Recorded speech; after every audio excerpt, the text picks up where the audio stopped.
Hello guys, welcome to the Living Room Podcast. The mic is on. The room is sacred. Let's talk. Hey guys, welcome back. We are so excited to have you guys here with us again for another episode. So, how have you been this week? Oh gosh, this week has been work. It's not calming down. No. Okay, I feel like we not. keep on coming here every week and saying it's just not calming down. It's been a really wacky Tough. I've found couple this of week particularly shifts. tough. Staffing. And just everything. It's just not It's just great not. at the moment. I don't know what is happening. Whatever's in the NHS, air. please up the funding because please up the funding because we are quite literally scratching our hair at this point. Quite literally. I have had I actually had a really lovely delivery this week, but bar that, I think it's been a bit chaotic. I've had one good... Sorry, I was just trying to think as well. I've also had one good delivery this week. In the middle of all the chaos. Yeah. But it was a good delivery. It was a nice delivery. Lovely woman. But yeah, apart from that, it's been here, there, bitty, everywhere. And you had a crazy shift just the other day, didn't you? So crazy shift. I don't think there's not one thing in maternity care I didn't do that day. It's crazy. But yeah. Okay, cool. So guys, we are back with another one. So there's this trend that we've been seeing on TikTok, and it's basically people saying they're betrayalists. Yeah. So essentially, I think it basically translates into things that people hate.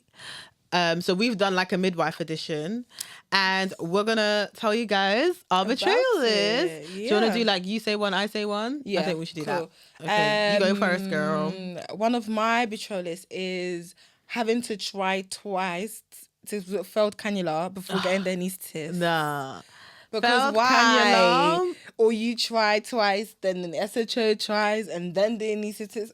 Why? That is mine. I hate that. A failed cannula can just let the floor swallow me. Quite literally. Because quite literally, it's already a painful thing for them to go through. Right. So when you have to do it again, it's just sorry. And then it's... Sorry, but it's also embarrassing. Yeah, it really is, because I promise I'm not a bad midwife. And you know what? A lot of the time, a cannula is the first thing you do. Right. So it's we're already starting off. Do you know what I mean? I'm not really giving a good first impression here, am I? I can do this, I promise I can do this job. I'm qualified to do this job. I'm just a bit a cannula. It's just a bit having a bad day. Do you know what I mean? Yeah. No, I hate that, because sometimes you're damn, you have to get someone to do a cannula, and it's well, we've got how many hours together? You're gonna. And they've already started off on the wrong foot.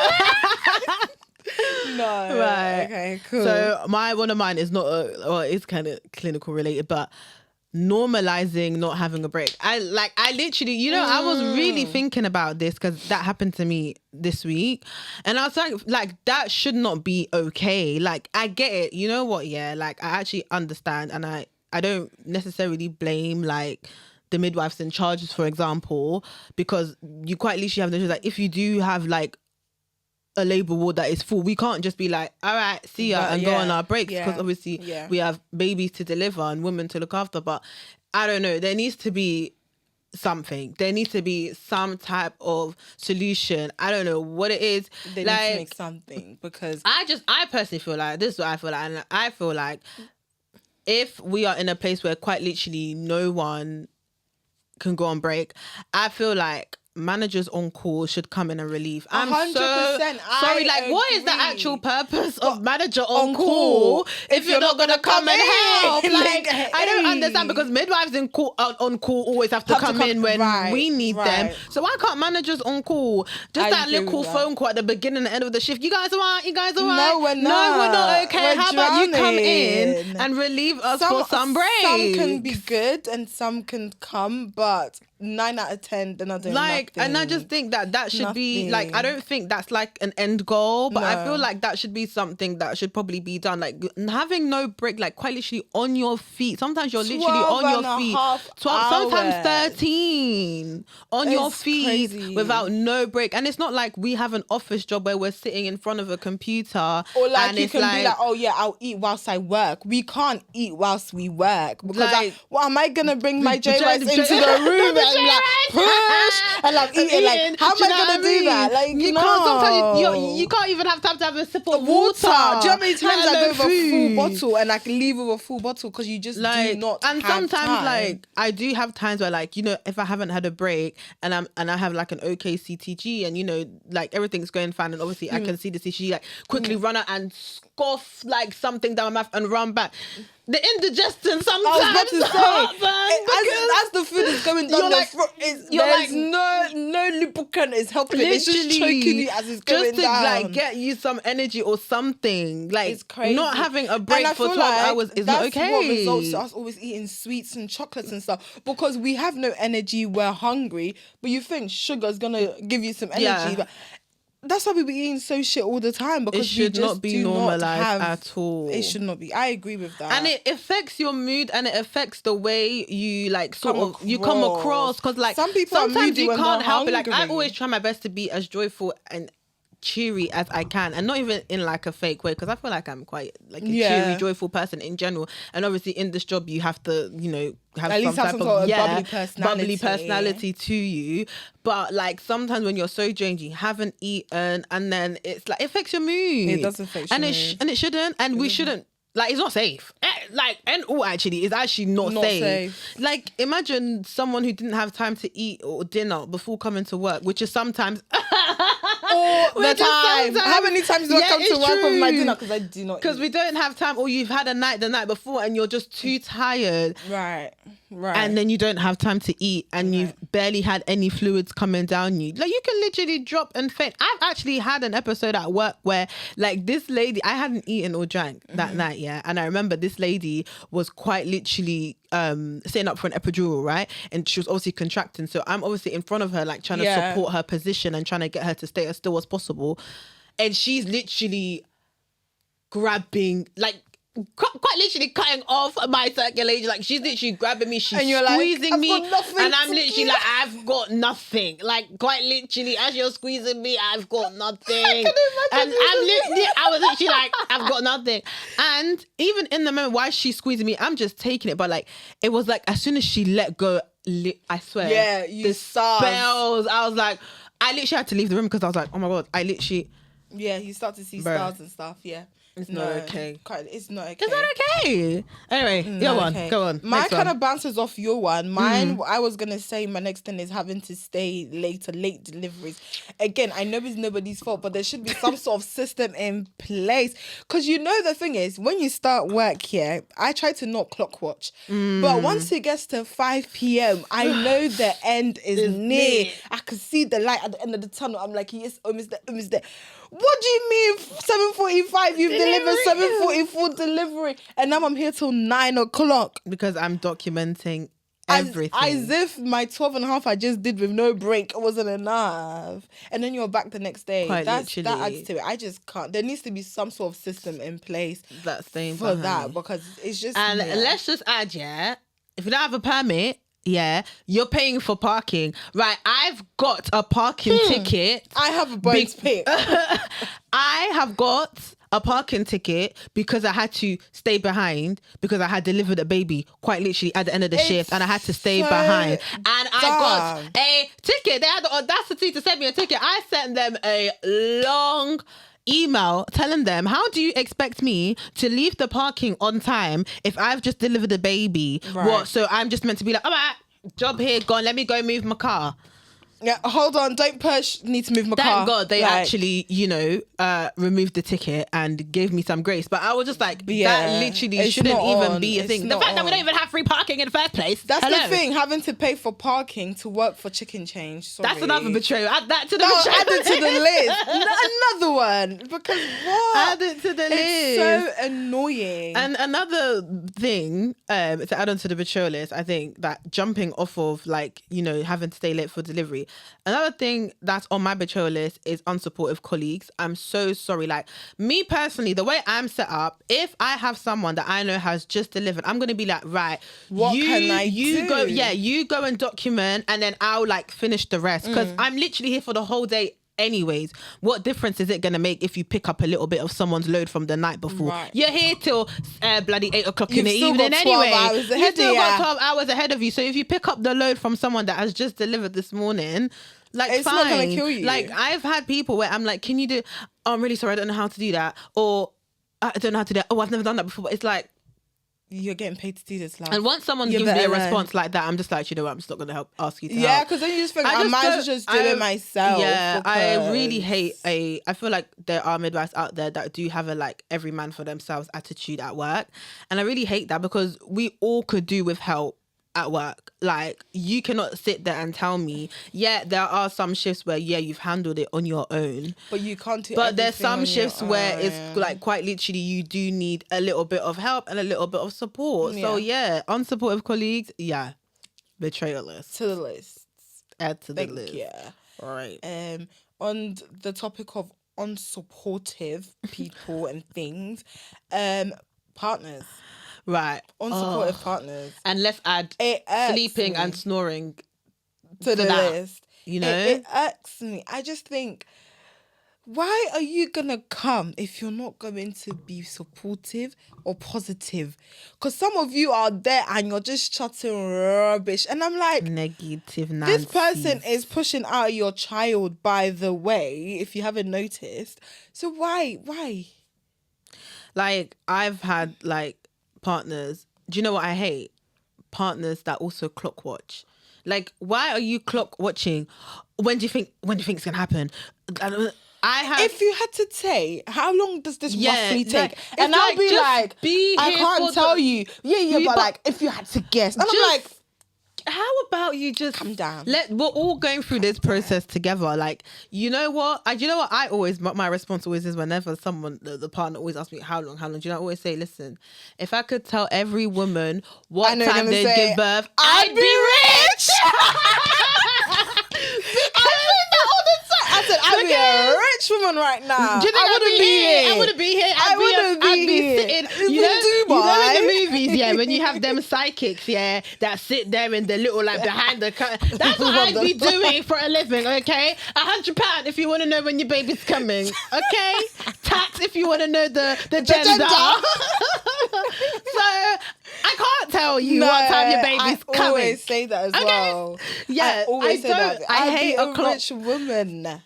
I hate a clock watching partner. I can't stand that question. Like, let's just be here for what's here. Embrace the and journey. embrace like what we're going through, and just take every precious moment As it comes. Like, stop looking at the end goal so much. Like, and I know sometimes it does come like with like excitement, but I know there's some partners who are like, I'm bored. that's Get me what out. it is. Like, get me out of here. Like, and it's like, when do you think I'll be able to go home? I'm and just I'm like, bro, that shouldn't calm be down, your please. concern, right? And then you have the snoring ones where the woman is literally like ouncing in pain, and then they're on the couch like, and I'm like, quite literally falling off the freaking chair. By the way, is your partner like screaming and not waking you up? Away. Right, add that to the betrayal. Those people take their chairs out of a 5-star hotel, because I don't know how else or why else you would be sitting in the chair snoring whilst your partner's in labour.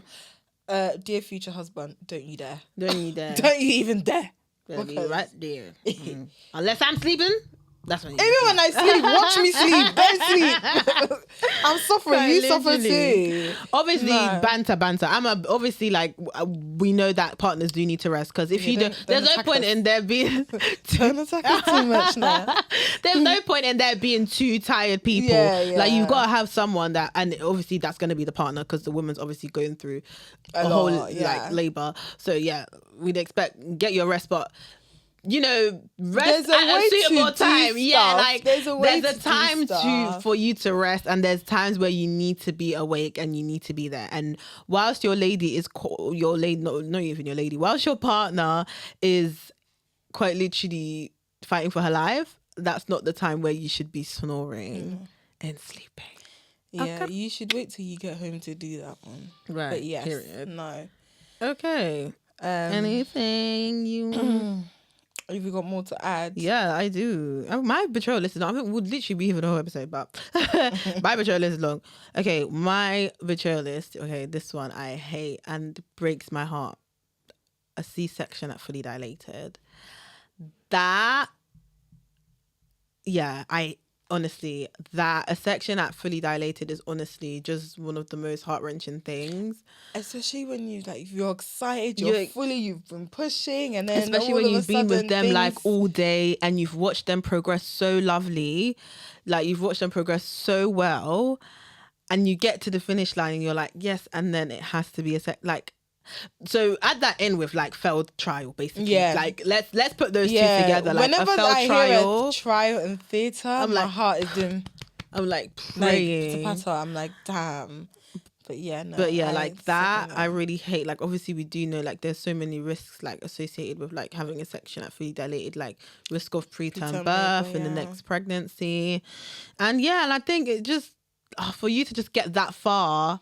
And then to having a vaginal delivery and then just having to like have a section. Especially the woman that progressed so quick. Like I've had that before, I remember. I actually wasn't there for a section, but she was with me, came in at 4 primer. Next examination was 8. She like just jumped and she was fully. So I was like, wow. I left just after she was fully, but I was like, you can have a baby in a couple of hours. Came back the next night. They said no, she went for C-section. And I was like, I was so heartbroken for her because she did so well. No pain relief. She was just doing so well. Oh, it's just so sad to see. Like people, I think some women like push through knowing that I'm fully now and there's not long left. And then I mean. Obviously, an emergency section is not done for fun. There's going to be a valid reason behind especially it. At fully. Like, that I would say, like, we all, like, if anything, like, we would always avoid a section at fully. That is never going to be a thing that's done unless it's proper necessary. 100% needed, yeah. It's never just done out of, like, just quick decision. No. It has to be, there's a good reason why we're doing that section if we're doing it. I hate that. So sad. But no, I agree with that one. I'm trying to think of another one. I had loads, but now I'm like, my head's gone. I have one. Should I add one? Okay, I would say not well applied. Presenting part not well applied. When the babies are bouncing, blood to ball head, all of that. Blood to ball head. Sorry, randomly just came to mind. Pyro, she was 3 or something like that. Came in. Had a scan a couple of days ago, cephalic, whatever. Came in, was airable, was 4 centimeters in labour, examined 5 centimeters, can't feel a head. Baby was transverse. The baby was transverse. No. It had done a complete turn. However, they offered section, ECV. She's went ECV, did an ECV successful. We had a beautiful SVD. I know, it just turned around. So that probably sounds like gibberish to people. However, basically, I had a lady once who was 5 centimeters dilated, but they couldn't feel the head in the pelvis. So an ECV is basically trying to turn the baby from the outside. So it's like an external way of turning the baby. So transverse line means the baby was basically across. Across. So it was like the doctors basically had to try and turn the baby to bring the baby head down. And it's a very painful procedure to go through. Like, I've seen women quite literally curl their toes when it's being done, and it's so painful. But anyway, so this woman had 3 babies before. This was her 4th. Her baby came... initially was head down, then just suddenly decided to turn, was now basically across her stomach, and they offered her a C-section or to turn the baby. She went for that. They turned the baby, it was successful, broke her waters. We started the hormone drip to initiate contractions, and long story short, we ended up having a beautiful vaginal delivery. That is so amazing. And I loved it for her because she literally fought everything. That baby was not compliant, like CTG, but she beautiful.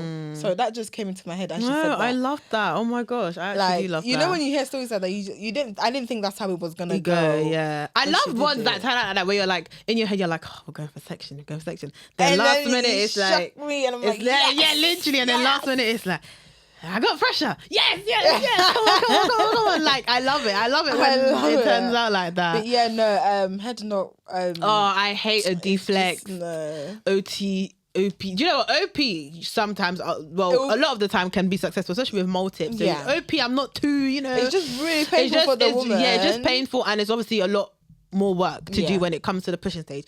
But an OT, oh my God. Like, why are you facing their way? Why you do like that? And a bloatable head. And I hate when a lady comes in for induction and their cervix is favourable for a cook's, and then you just put your fingers and boof, and you can literally bounce the baby up, and I'm just like, why? No, we could have had such a successful time. What you balloon. doing? Like, what are you doing? Why would you do that? Yeah, no, babies cut each other. Or I have had one where she was fully, but it was compound, and this was the most compound I've ever seen a baby. Yeah, thank you. This was the most compound I've seen a baby. Like, guys, a compound basically is when the baby's basically like this when they're coming down, and sometimes they're born and the head comes and then the neck comes and you see it like that. It's but I could feel each finger of this child in that VE. It was like this.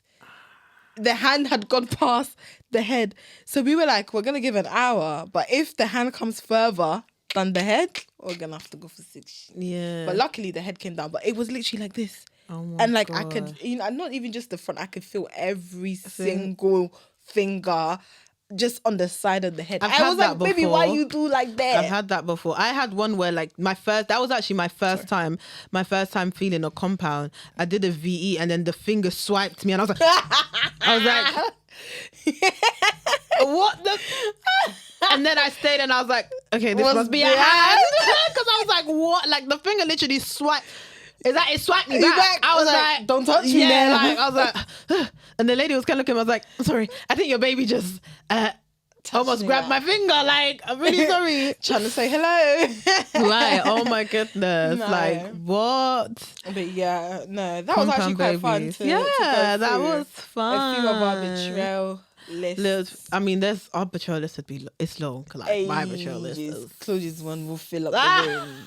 But it really would. Yeah. It really would. That was quite good to go through a few of them. Yeah. But yeah, so just jumping off of like that whole betrayal list. So we're just going to talk a little bit just about like being a midwife, what it's like, the downside, the upsides, the discrepancies. Yeah. The secrets. Nah, I'm joking. Secrets.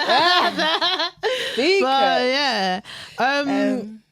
Let's go back to like being a like preceptor. You remember being a preceptor? Oh, that time. Whoa. So far away. Yeah, so far in the distance. So I feel like, being a preceptor was, at first it was so scary. I think we were lucky enough to start like somewhere where we had trained. So I think it was people that probably started their preceptorship in a different hospital that they trained to probably had like a different experience. I could imagine I probably would have.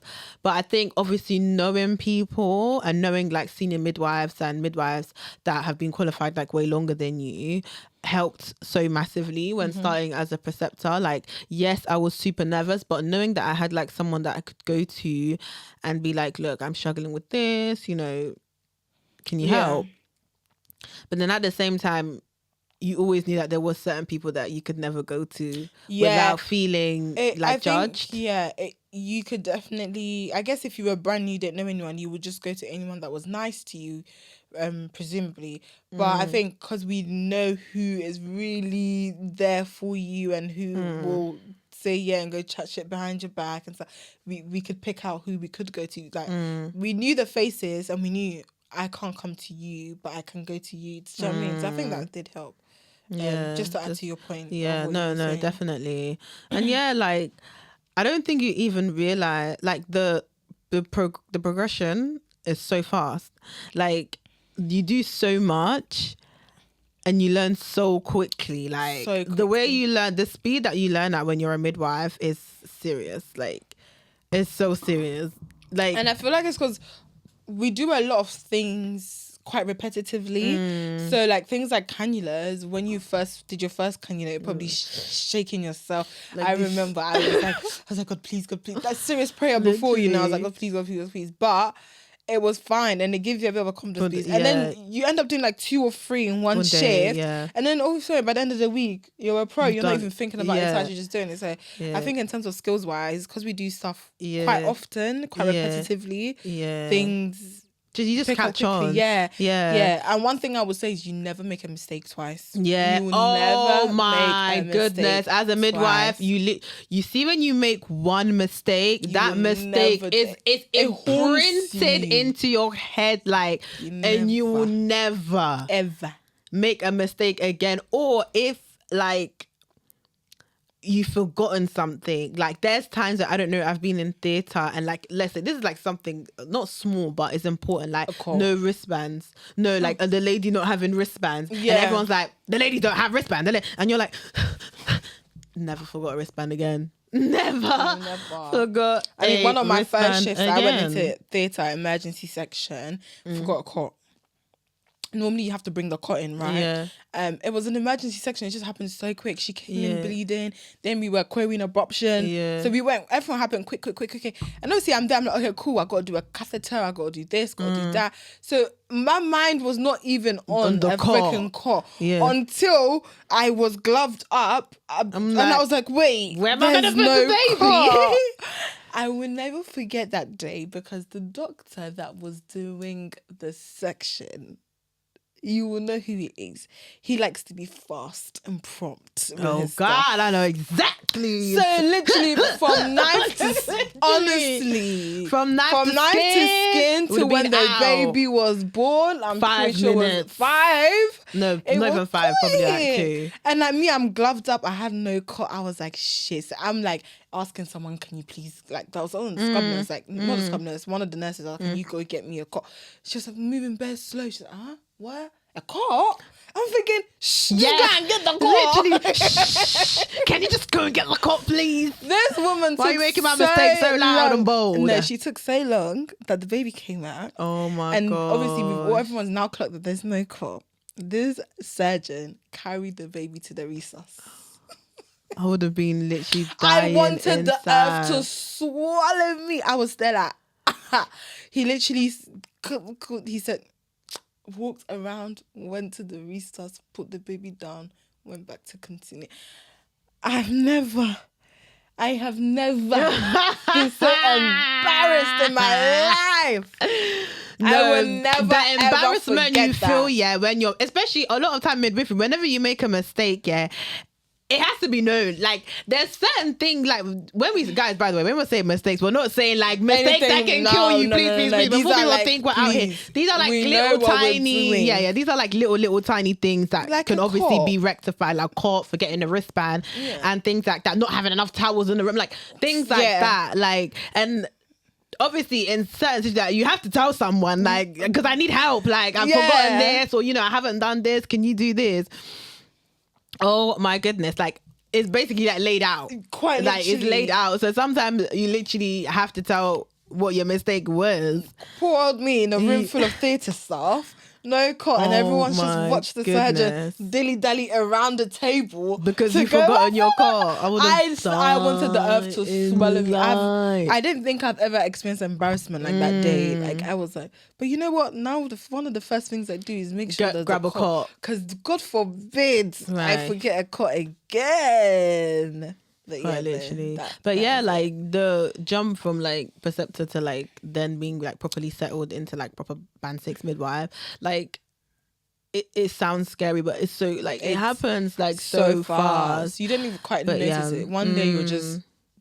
But as we're talking about like being a midwife and stuff, I feel like this issue is like quite literally global. But guys, the gossiping and bullying culture, disgusting in midwifery. I'm so sorry. It's so horrible. Like, I feel like if you don't stand on your own 2 feet, or you're not so much confrontational, or you're not great at like defending yourself, maybe you're in trouble. Yeah, you are in trouble. Unfortunately, quite literally, you are. That's the truth. It's true. One thing Yeah, I agree. You need a backbone. Yeah, you need a backbone. Quite literally that. You need a backbone. And I think for me, it was something I always felt shy to.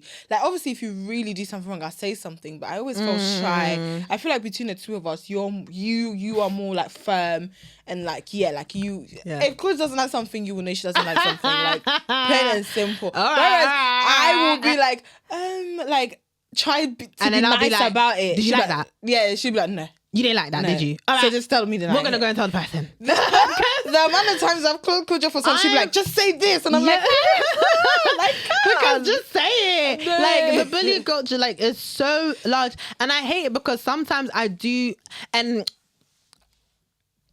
sometimes I feel like it affects not necessarily how I work with my women, but sometimes it affects the way I move with my colleagues sometimes. Like, sometimes, I do present like a hostile or like a very, like guards up, not really like friendly, I would say. Sometimes I do give off and sometimes I do it on purpose sometimes, because I feel like that's the attitude I have to present in order for people to know not to play with me. Yeah. And it's like, it shouldn't have to be like that. We're in a job where like we work as a team, bro. Like, if an emergency happens, like, everyone is coming together. Right. We're all working together to sort of deal with manage it, the situation, and make sure that, mum and baby are safe. So it's annoying when you have to present yourself like in a hostile way. And some of it affects it because I'm so like, I love laughing with people. I love I'm banter on banter. A girl's girl. Like, you know what I mean? And sometimes I feel like I come to work and like, if my friends are not there, I'm just like, yeah, like I can't talk to anyone. I'm to myself, by myself, doing my thing, because I hear it, because I feel like that too. Gossip, but I feel like the gossiping culture is a lot more in the older kind of generations of midwives. I feel like us lot are we're so free and kiki, we be kikiing and doing our job and going home. But I feel like there's maybe I say just a bit too. Yeah, and then also when they see you kikiing, it's like, oh, why what are you laughing about though? So much? What's funny though? And it's like, girl, take a chill pill.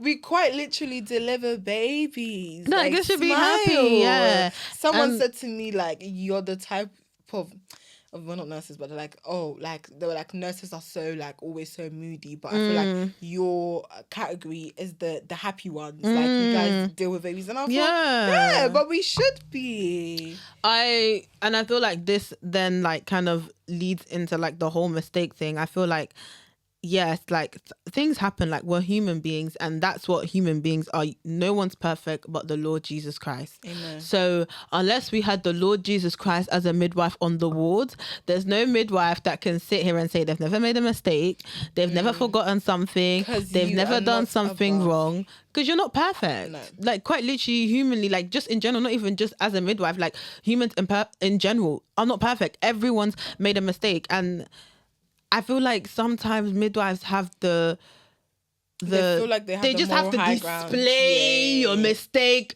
Oh, did you hear what that person did yesterday? Oh, yesterday, did you hear what that person did? Like last week you didn't do the same thing. Did you hear what that person? Oh my gosh. And one thing about midwives, they will talk. Do you know what it is? We're all girls as well. As much as it's fun to work in an all girls profession, the level of gossipness, the bitchiness, the moral high ground, everyone thinks is high. It's like, guys, the hormones are really presenting themselves. Like, we're at work, but we also have a life outside. Like, let's all quite literally, this is not my life. Just calm down. Like, guys, like, what is happening?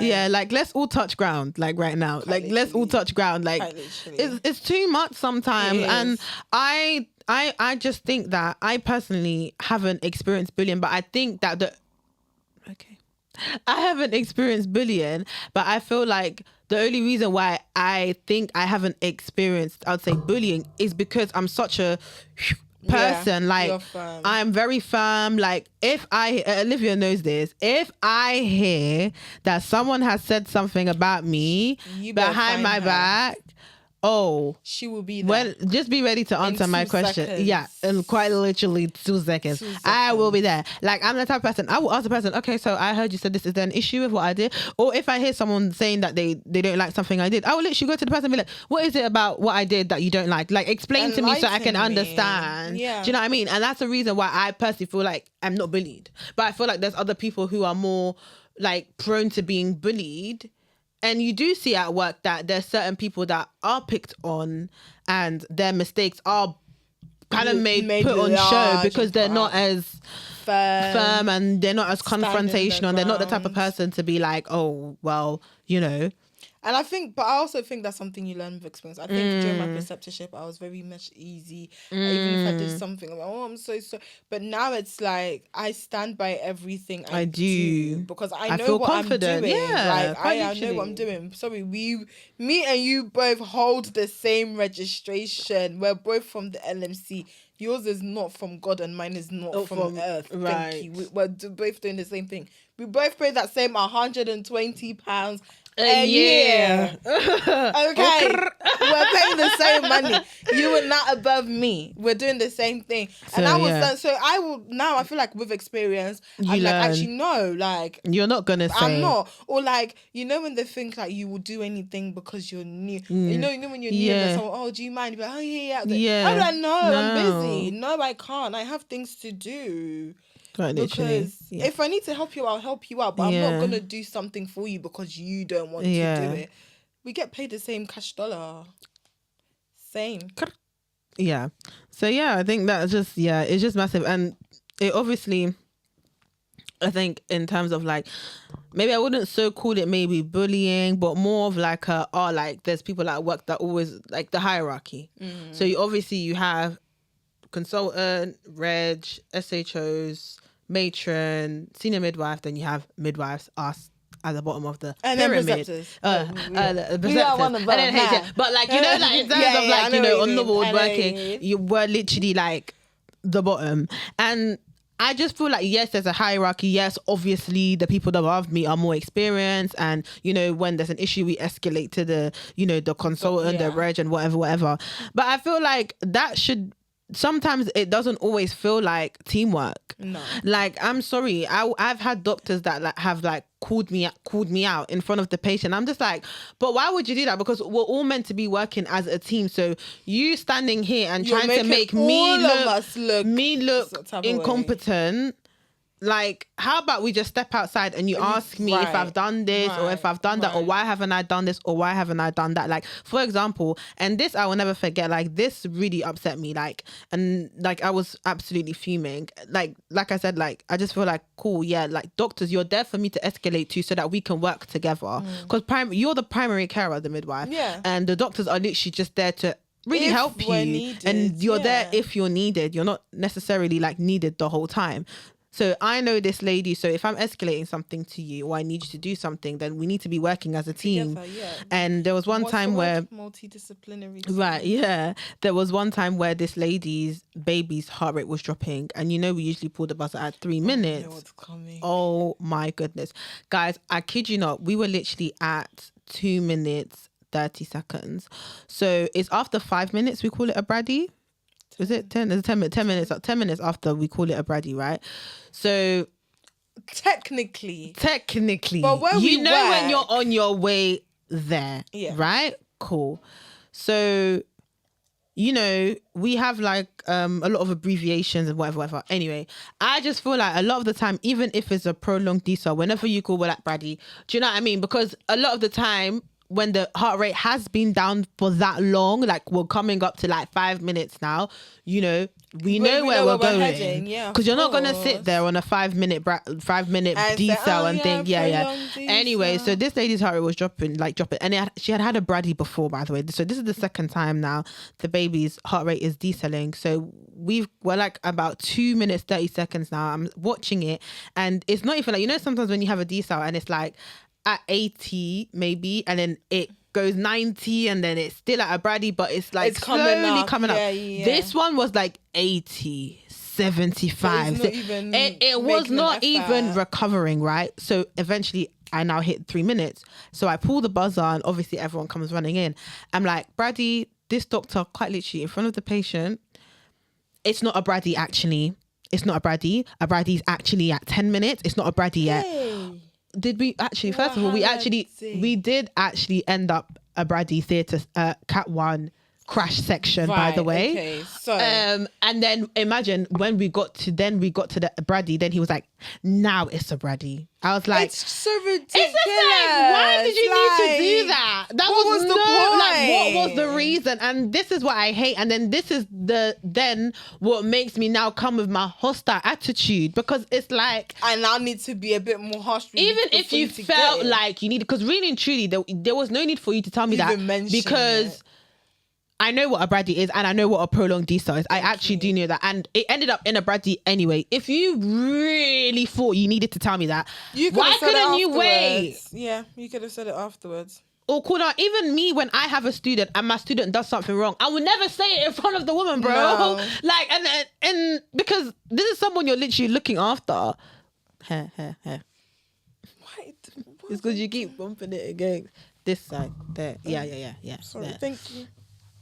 Like if I have a student, I would never tell the student like that they've done something wrong in front of the lady. Like I will tell them once we leave the room, or if I feel like I need to tell them ASAP, I'll be like, oh, come outside, like I need to, let's go and I've get. done that before. And then I tell you. No, but I wouldn't do in front that in front, because it causes a distrust now, and it causes like a guard and a wall. Yeah, because now they're scared and they're on edge. And maybe if they don't know something, now they're scared to tell you. Because quite frankly, now with that specific doctor, I felt like after a while, when I wanted to escalate something, I'd rather go to someone else. I don't want to come to you anymore, because I feel like you're just going to call me out. Or whatever you think I've done wrong or said wrong. So it causes that. That's not on. It's not. That's not Quite literally, it's not. And I just feel like it causes that friction. Distrust, and that friction. And it shouldn't be like that, because we are quite literally working as a team. Unit. Yeah, quite literally should be working together as a unit. And I think I don't even know who you're talking about. Well, yeah, because I think I've had something similar with said person. But yeah, no. Life as a midwife, obviously, work-wise, we are kept busy. Like, if you know your midwives, even your nurses, I mean, we're working 3-4 shifts a week, 12.5-hour shifts, no break and stuff. And in busy shifts, obviously, I feel like my brain is running at 150 miles per hour. And then on my day off, I need 1 or 2 days to just recover. And that's just me just being in silence and just sleeping. And just being by myself and not being disturbed. I feel like people don't understand the being by yourself thing. I think it even took my family a little while to get with it. Like, I remember my dad always be like, why are you not downstairs? Yeah, you're always in your room. You've been in your room all day. But it's like, I've been around people all day. I've been talking all day. I've been smiling all day. I've been goo gaggering all day. I just need a minute. Quite frankly, sometimes when you have patients and there's nothing to talk about, I'm with you for 12.5 hours. I'm gonna pull something out thin air to talk to you about. Every time, by the way. I can't just sit here in silence. No. So like, I will quite literally talk to you about air. Like, quite literally anything. Is the air cold today? Like, literally. I don't know. We will talk about anything. So I feel like people don't understand. And also, like, some people be like, oh, like, I haven't heard from you in like 2 days. Like, even friends-wise, like, I can't lie, sorry to my friends. I love you. My sisters, I love you. But sometimes when I get home from work and I see my friends calling me, I literally just go... I just don't have it in me. I've got no more words to say. I've got nothing else to say right now. So yeah, like sometimes I just put the phone down and I just don't respond, and like, because I'm literally so this is why we're tired. D&D warriors. Yeah, my friends will tell you, honey, because I just feel like I don't want to talk after work sometimes. And it's not personal. It's just the energy is low, and I need to rejuvenate myself before I can be my bubbly self and come to you and talk to you. It doesn't mean we love you any less. It's just and I think that does do you want to say something? No, I was gonna say like that's why also like just being at work all the time and being in that mode all the time is why I always feel like I do need to shake a leg. Like, I do need to, like, I off. try my best to, like, prioritize, like, putting time aside to really just be outside of being a midwife. Like, really just be Claudia and just, I don't know, like, do what I wouldn't do at work. Like, just fun, brunch, going out to eat. Like, Claudia, you're always out to eat with my mom. You love going out to eat. You love going out to eat. Party on a Thursday. And like, do you know what I mean? And obviously our days off with everyone, like a lot of people, they work Monday to Friday.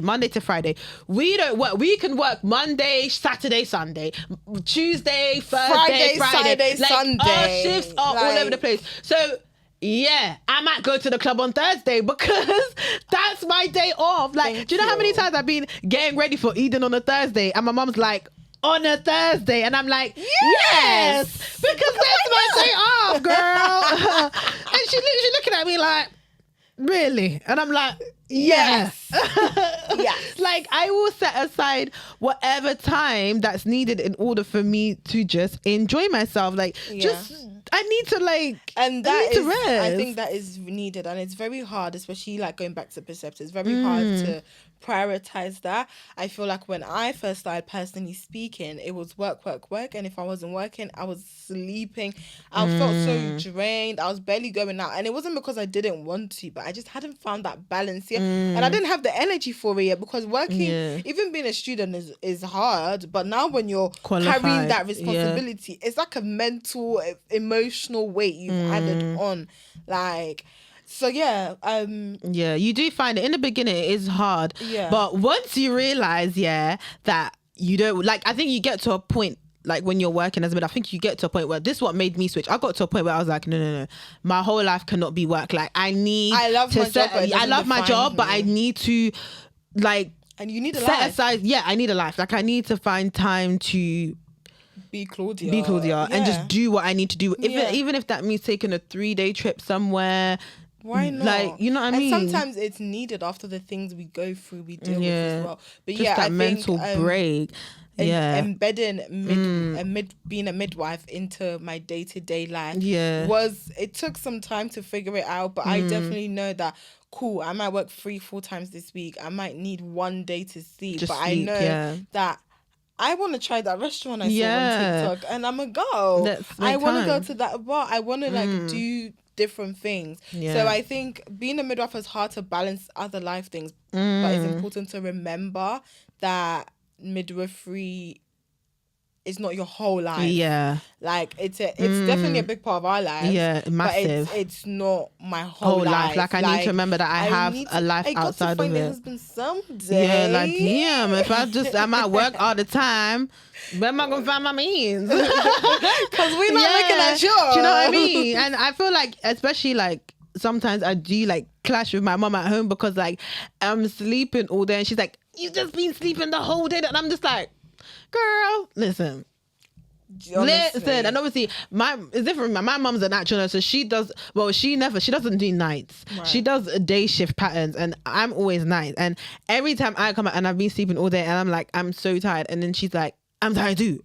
And I'm like, girl, it's a different type of tiredness. This is a different type of tired, okay? And that's like, you know what I mean? And literally, I even on my days off, like sometimes even when my mom even just asks me to do like the tiniest chore, I'm just like it's like a rap. Yeah, I'm just like, what do you mean? What do you mean on my day off? You want me to wash the dishes? Like, excuse me, like, you know what I mean? Like, it's like a rage, but it's like, girl, I just need a minute. Quite literally. Like, I just need a minute. We don't have time for No, that's what it is. 20 minutes. Yeah. But so honestly, it's just quite literally. It is a lot. And onto that, my mum always says that as well. Like, my mum's not a nurse. She's never worked in the healthcare system. She, like, I love her. She couldn't do it. And I like, she always thinks, so you know when you come off a night, right, and you sleep that day, she's like, oh, but you're off today. I'm like, no, because I have already worked 8 hours of this day. Right. And she'll be like, you just wake up at 1 o'clock and do this and that. And she will have one thing about my mum, she has planned what she wants me to do before telling me. If my mum they will make plans. What's so funny, sorry to call you, but when I was younger, my mum always used to say, when you make a plan, like you have to make a plan. You can't just wake up and do something. You can't just wake up and do something. Like you have to like have a plan. Like, or like when I'm going out, she was basically saying like you can't just wake up and decide to go out. Like you'd have to know that you was going out the day before. But lo and behold, she will wake up and be like, Claudia, we're going here today because I need you to do this.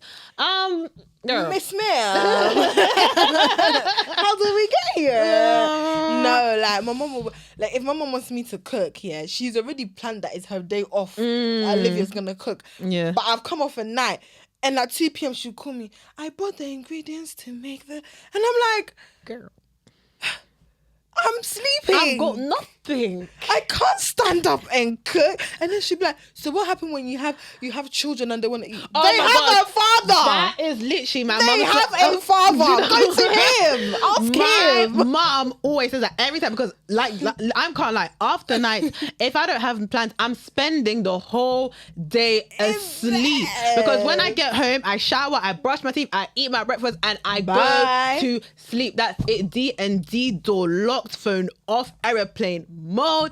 I am asleep. And my mom always says to me, what is gonna happen when you have I said, well, first of all, I plan to be rich. By the time I have kids, I plan not to be slaving away like this. Ask the maid to do literally, it. My mom says, what are you gonna do when you have a husband and kids? I said, well, when I have a night, do you know what I would do? Do you know what I said to my mom already? I said, the night before they'll be at yours. So and she laughs every time. I'm like, you laughing? Because I'm being serious. I'm not joking. They will be at their grandma's house, okay? That is your problem now. I will not be tending to them. No, you're so funny. She said that is your problem. Literally, I say to them all the time, like, what do you mean? They'll be at your house. No. That's how I will deal with it. Like the hell? Them to you. She always says that, but jokes aside, I literally say I'll say that, and I'll be like, but I'm right now. I don't have a husband and kids, so let me and she will say, well, you need to start like practicing for what? There are more things to practice for, mum, when it comes to being a wife than what I'm going to be like after a night shift. And I feel like because she's a nurse and she's a wife and she has kids and she thinks that I need to get to grips with it now. And I'm just like, no. I think when I was living, when they come. Whereas when I was living with my auntie, who's not a healthcare worker and she was more compassionate because she was more like, oh, I get it. Like, 12 hours is a very long time. Whereas my mom's just like, yeah, like she does the same thing I do. And I'm just like, no. Girl. No. See me, maybe I should start saying the grandma thing. But I just be saying, I say that all the time. I literally always say they've got a father. What is he doing? Sorry, go to your dad. They're gonna be with he them made kids. You like I did. Go. Literally, it was 50 and 50. So we will be splitting the responsibility. But but I do think sometimes like, oh my god, with this job, like how do people do it with kids? Quite literally, I be thinking it sometimes like there's like there's midwives at work that like go straight from a night shift to dropping their kids to school, and I'm like, I can barely make it home. Like sometimes I don't even eat breakfast because I'm so tired from a night shift. Let alone God jump some kids to school. And what will really take me off it, you haven't even dressed and I have to come and dress you. You haven't brushed your teeth. No. And then you're doing mommy. I'm gonna cry. Nah, that is, imagine like having a long shift. You know them shifts where you're battered, like the type of shifts where you don't even change out of your scrubs. You just get in your car and go like, trust me, there have been shifts like that. Like I'm sure everyone's experienced that type of shift. And you get home and you hear, Mummy. Oh, my thing is, Mummy, I'm hungry, because my response would be me too. Me too. What we gonna do? I would lose it. Me literally. Too. I'm hungry. Mummy, I'm tired. Yes, me too. Go and sleep. Literally. Mummy, I would, if I forget what, Mummy, I'm losing it. I will lose it. Just when you're I will quite literally lose it. And you know what? They do say, like, I've seen like people say like, I get why like my mom was so agitated when she used to come home from when I was younger. I never used to get it, like, girl, because I've had a long chill. day. Like, I ain't even done nothing. I haven't even done nothing, and you be shouting. Or like, back in the day when your mom said take the meat out of the freezer, and then they'll be so vexed when you haven't done it. I get it. I get it. I actually get it. Hats off to the girlies out there that literally are that are mummies and midwives and balancing wives. Even, like, what? You lot are killing it. Superhuman. Like I always say, women, honestly, superhuman, because everyone wear your capes, because wow. But that is something we hope to learn as time go on. But by the grace of the Lord, we will have sufficient funds to not have to work full time in NHS. And hopefully the chef will feed my child some food and the nanny will when it is hungry, exactly, and the nanny will put them to sleep whilst I recover from my 12.5 hours sleep, because quite literally I just have nothing in me to give. Got nothing left. But yeah, oh my gosh, like just finding that balance as a midwife, it can literally just it could just be so difficult. Yeah. Like, and I've seen like someone made a TikTok one time and was like never tell a healthcare worker that you've had a bad day, because it's never gonna be worse than what they've actually dealt with for the day. What I have dealt with. Never tell a healthcare you've had a bad day, because I will outdo you in every area if you tell me you've had a bad day. Don't even try. Like, no way. But yeah, no, it's crazy. But I do think I have learned some sort of balance. Like, as you know, I still go out. Yeah, we both do. Yeah, we found ways to work around it. And I think that just comes with it. It's not every, week you're going to be up to it. But, I always have to, give myself that reminder, look, Claudia, you've worked and worked and worked. Right, it's time to shut off. We have to schedule something and have some fun. Yeah. And it just goes sometimes, even on your days off, sometimes it's hard to even shut off from work, because sometimes on your days off, who can come in for an IP, who can cover, who can bank tonight, and it's do I even go on WhatsApp on my days off? Because I don't, because of that specific for my reason. Own mental sanity, I don't. I cannot do that. That's why I always say WhatsApp is the worst place to try and contact me, because that's where all the work stuff is. And when it's my day off, I don't be going on there. I really don't. No. I really don't be going on there. Yeah, it is tough. I think we've definitely found a balance. Sometimes also just leaving your house. And you don't necessarily have to go Eden to the gym. Yeah, go to. I love that. Walk. I go to the gym and it's just something. An outlet as well. It's an outlet. Go sit in a coffee shop, go for a walk, go to the park, just something. It definitely does help brings a bit of normality into your day to day. Otherwise it just feels like sleep work. And I felt like that for a long time, and it's draining. It's a cycle that you can easily get trapped in. Always. But it's so draining, and like you said, it's so good to find yourself outside of that. If you had to summarize it, what would you say?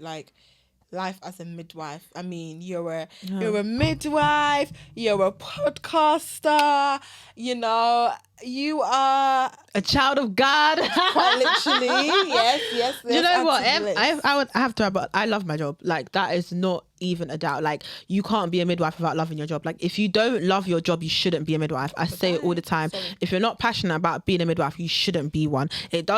It's not just can you do. Yeah. It needs to be truly embedded in your heart. And compassion is not something that will just come because you're doing it. You have to have it. Yeah, you need to have it in you to be a midwife. So I'd say I love being a midwife. Being a midwife is amazing. I love this space because it's an outlet for me to speak on things that I might not necessarily be able to speak about at work or with certain people. And I love the environment. I have lovely people at work that I absolutely love, but I also love the Claudia outside of being a midwife. And I have to remember to tend to her as well, and not just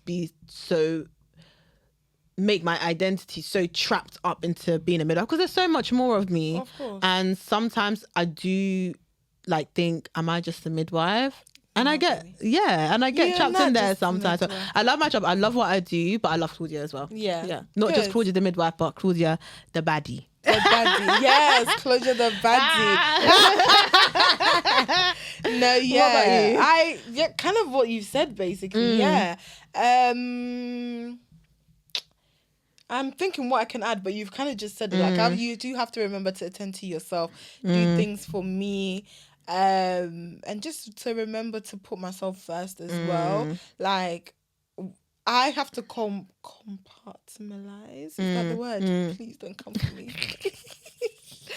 I have to learn to like work is work, and when I'm outside of work, I need to not think work. Because I get so consumed with, oh, did I do that? Did I do this? Oh, what's that gonna be? I wonder what tomorrow. Like you get so consumed with stuff that sometimes it's like when I'm off, I'm still thinking about work. But it is definitely like finding that time for myself and being like, okay, no, we're not working today. Things like not going on WhatsApp, not looking at my emails because I am off. You know, it's my off day, and just like shutting off and doing what I want to do. Go out to eat, have a drink, whatever. Like so everything you said basically. Quite literally. Yeah, that's what I would say. Like life as a midwife so far, hopefully more to unlock and it gets better, but I definitely like the place I am. I feel like I'm comfortable now. Well, I wouldn't say comfortable because comfortable sounds bad, because comfortable can sometimes mean like you're staying where you are. No, I think I'm confident. I would say I'm confident now. I'm truly living like my midwife life. Like, you know, there's not a situation that comes where I'm like, I'm just like, cool. You know, I know how to do this. Yeah. If there's certain things I don't know, you know what, just ask the senior midwife, what is it that I do? And just you're not on with shaken. it. I'm not, I'm not easily shaken. Like, my feathers aren't eeasily ruffled at work anymore, because I believe in myself so much as a midwife now. The confidence is there. I believe in you, girl. So it's like, it's just there, like, unbeatable. That's what it feels like now. Good, and I feel the same. And I think that's why we just chill a little bit. And it's nice. It is really nice. And like, I think he said this in one of our episodes, coming here is quite literally an outlet. It's like venting, and it does so much for me. Like, I'm like, I've been able to get it out, and I'm glad that like the things we talk about, people are obviously engaging and relating, because that also helps me feel. I'm like, okay, it's not just us. It's benefiting everybody everyone, here. So and it's nice. And obviously, most importantly, it's amazing to be Black women in this field, because I think we've spoken about it before, saying like there wasn't really enough of us. And you know, just obviously with the statistic that is out there with the mortality and morbidity rates of Black women in maternity, it's amazing that we can be that comfort for Black women that do come in, and you know, they're coming into a space where they're seeing people that look like them, and it's like, you know, it's nice. Like, you know, because no one is gonna work harder than us. No one's gonna know a Black woman better than a Black woman. Like, let's just put it straight on the table. Culture wise, behavior wise, attitude wise, even diseases wise, we are gonna be the people that are gonna be able to and I think it comes across better coming from a Black midwife, a Black woman. So I think that was always one of the, I guess, the agendas reasons behind the delivery room, to educate Black women and just to empower them as well. So it's good to see our faces for them, but it's also good that for us to be able to talk to you guys about things to look out for, because and to make you comfortable, and to just not like, the aim as a Black woman and as a Black midwife is just to bring that guard down for Black bring those statistics down as well. Bring those statistics down. And like, I just wanted to, like, as like maybe an out message, is that you know, when we educate Black women and we're saying, you know, we feel like Black women should do research and that is not to come at you. That's not even attack you. That is not to hide and essentially, you know, cover the real problem, which is that the statistic. And it's not to cover that there is racism and there is prejudice in the maternity care and system within healthcare workers and the environment. That is a fact. It doesn't take away. No. However, we need to come to a middle ground.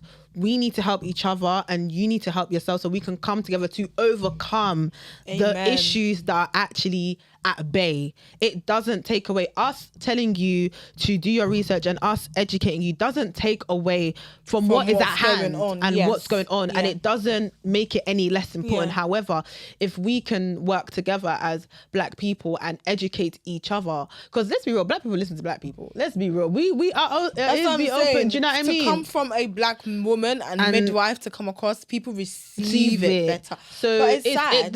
Like, I don't want Black women to think, oh, what are they saying, that we're not doing our research? Is that why we're most likely to die? No. Absolutely not. I'm doing these things to help reduce that statistic, to help you, not be a part of it. Yeah. When we say stand up for yourself, when we say speak for yourself, when we say, advocate, research, genetic diseases, is not to discredit what's actually the problem at hand. It's just to give us a bit of a upper hand in the situation. It's like, if we're doing everything from our side, basically, like trying to cover what we can grounds. do. We need you to also do what you can do, and then we can come together to overcome these statistics. Like, although they're lowering, the problem has not gone away. So, we still there's a big work. There's a big work. But love that. I love that. I've really enjoyed today's episode. That really did feel like an outlet. It kind of did, actually. But thank you guys for tuning in once again. Like, subscribe and share. You will find us on TikTok, Instagram and YouTube. The Delivery Room and the Delivery Room podcast everywhere. Okay. Hope to see you next week. Bye.